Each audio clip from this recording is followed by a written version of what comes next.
Est-ce que ça t'est déjà arrivé qu'on te dise ouh là là, t'as beaucoup d'imagination, hein. Ou alors tout ça c'est dans ta tête, sous-entendu, tu délires, complet.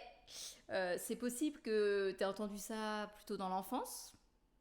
Et puis en grandissant, t'as l'impression maintenant que t'as plus d'imagination. En fait, ça se représente comment si t'as plus d'imagination? T'as l'impression que t'es pas créatif, que t'as plus de rêve, que t'as pas d'intuition. Ça c'est pas ton truc, t'as pas d'intuition.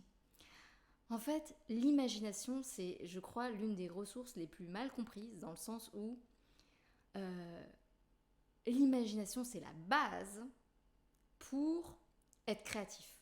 C'est comme si tu ouvrais un robinet d'idées. Alors, tout ne va pas être bon à prendre, mais en musclant ton imagination, tu vas sentir quelles sont les idées qui valent le coup d'être développées, et puis tu vas itérer, en fait.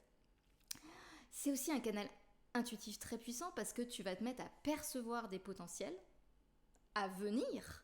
En fait, c'est dans l'univers, tous les potentiels existent.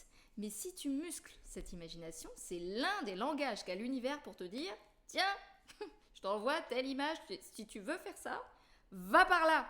Et ça va passer par l'imagination. Ou alors tu es dans une situation où tu dis mais mince, je stagne, je suis embourbée, je comprends pas pourquoi. Par l'imagination, en fait, tu vas prendre du recul. C'est comme si tu dézoomais par rapport à une situation et tu vas avoir une autre perspective de la situation. Donc en fait, c'est comme si j'ai l'impression qu'on nous ment.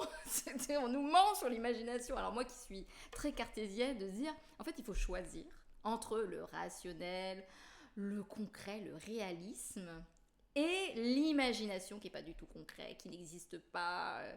Non, en fait, l'imagination, c'est sur un autre degré, c'est un autre niveau de conscience. Mais ça ne veut pas dire que ce qu'on imagine ne va pas exister ou n'existe pas d'une forme différente de ce que on s'imagine.